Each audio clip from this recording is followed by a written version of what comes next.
Greetings, investors. We are MBA students of School of Management and Entrepreneurship at IIT Jodhpur, and we're a group of 6 creative members: Anisha, Devanshi, Madhavi, Prakhar, Riya, and myself, Sunandita.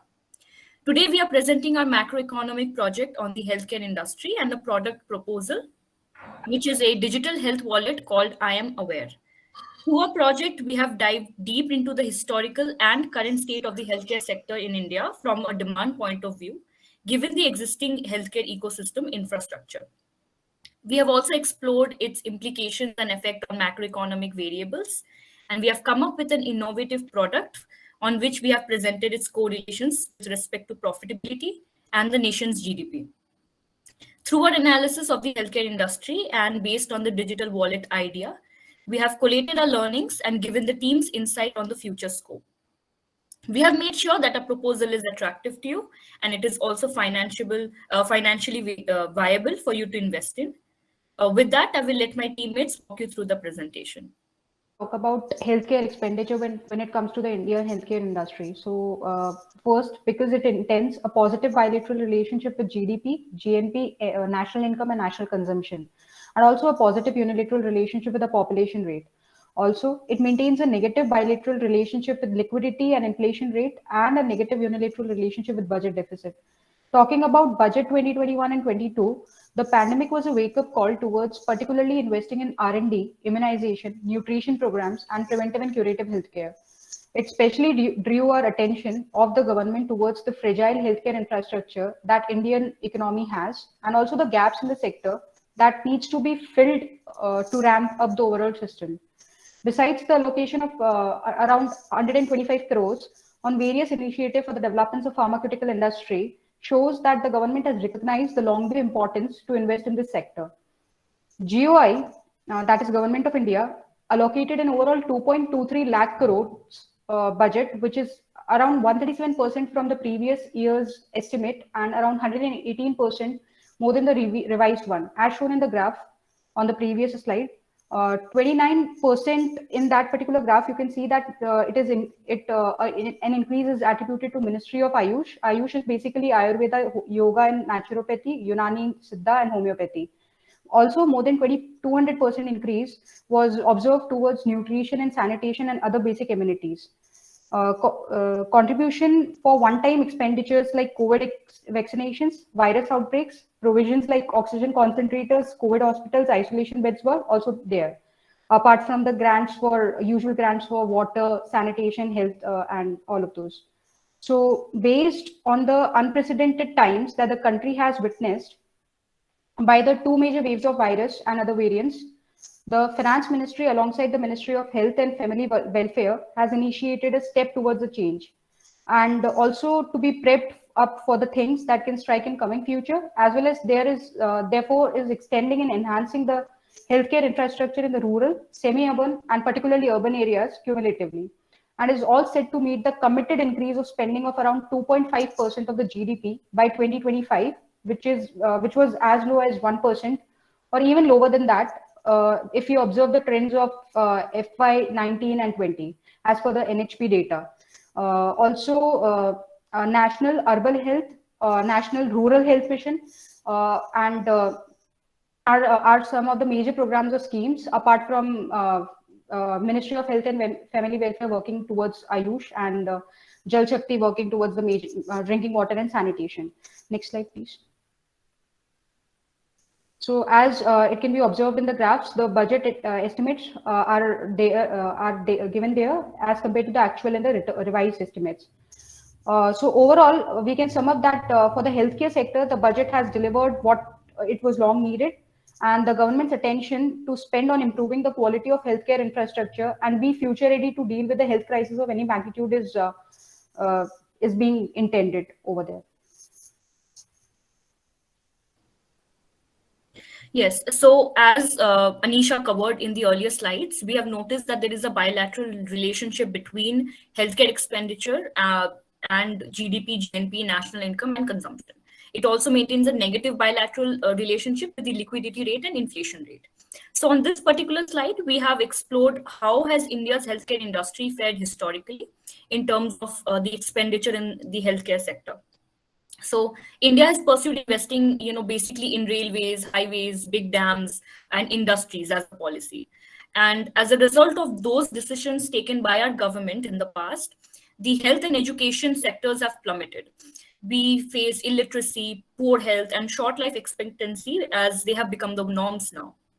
So on this slide, the macroeconomic variables, we have presented those which affect an emerging economy like India. So if you could go to the next slide. Yes, thank you. So as we can see, there are many macroeconomic variables like GDP, there's national income, national consumptions, inflation, etc. And what we have observed is that tax revenue and labor force participation increases the public health expenses, and inflation or an uncontrolled increase in healthcare expenses can really push the nation to poverty, and hence it shows a declining relationship.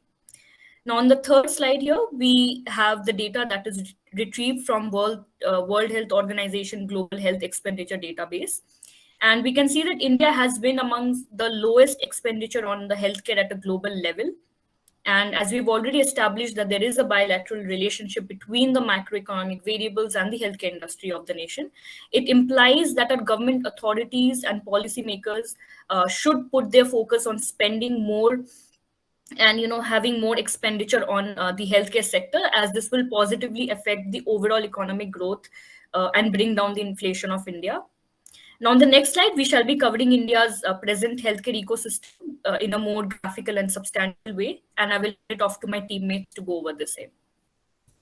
As clearly, yeah, thank you, Sunanda. As clearly we can see, India is actually having a very low amount of healthcare in ecosystem as expenditure also. If we can see it from the data, only 8.5 hospital beds per 10,000 of people, 8.5 hospital beds for this is very less in amount.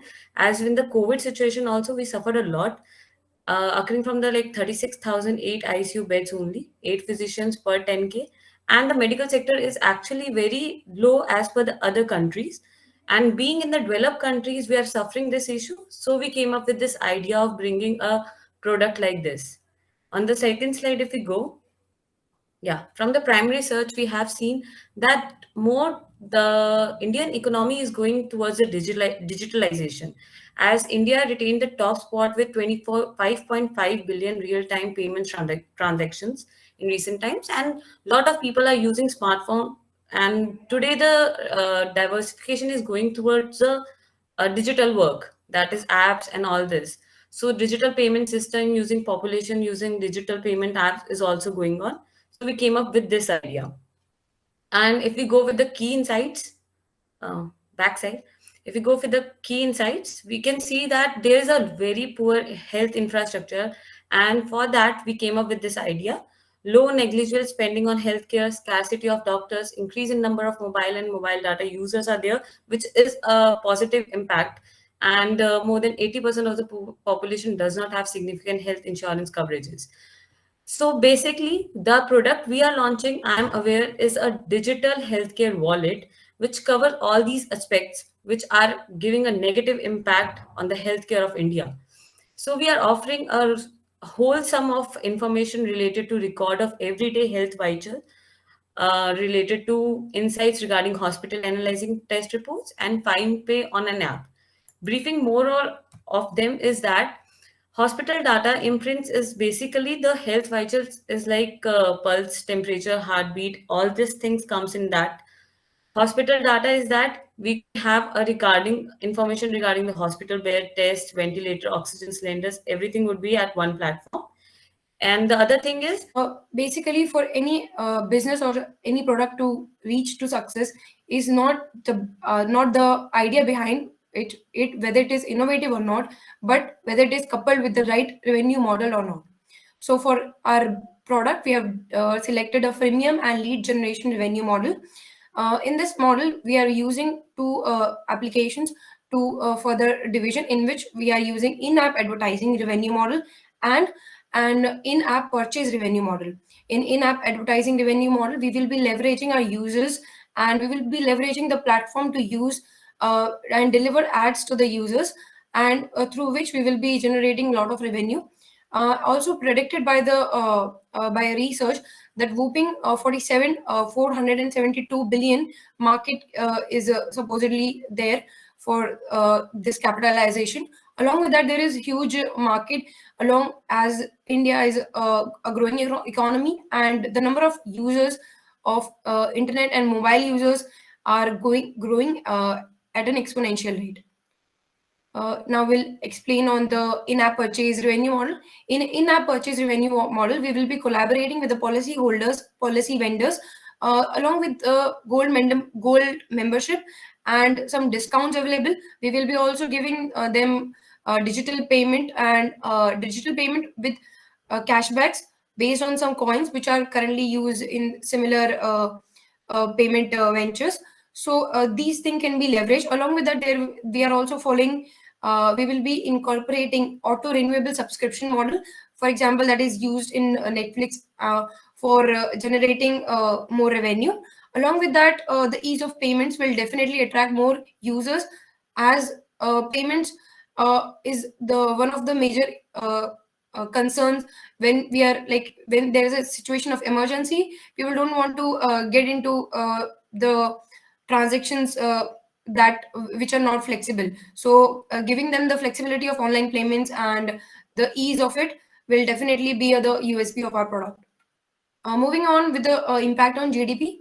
With the recent study, it has impacted that around approximately 60% of India's GDP is derived from digital products or services in by the year 2021 itself. The digital transformation is expected to grow by 1% in the coming next year. With this digital transformation as the base, backbone and driving factor, we are expecting that our product will definitely reach to new heights, and definitely it is going to target and capture a lot of the market space. Now, the final conclusion will be taken up by my fellow teammate.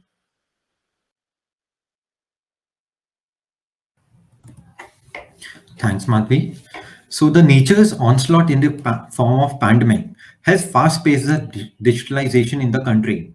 Companies like Bharat Biotech and Serum Institute of India has played major roles in the development and distribution of vaccines. The pharma players have revived the Indian economy. Moreover, there have been significant increase in the number of Android users, which increases our target customers. Bringing the whole medical and healthcare services at a single platform will help in the quick decision making in terms of emergency situations, and many lives can be saved. As we can see from the graph, healthcare sector has grown exponentially during the course of pandemic, which makes it a perfect time to jump into this industry. To sum up the whole scenario, there are vast opportunities for investment in healthcare infrastructure in both urban and rural India. And platform like this, which can integrate every medical service, is the need of the hour. We would like to thank our professor, Dr. Akansha, for giving the golden opportunity to research on this topic. Thank you.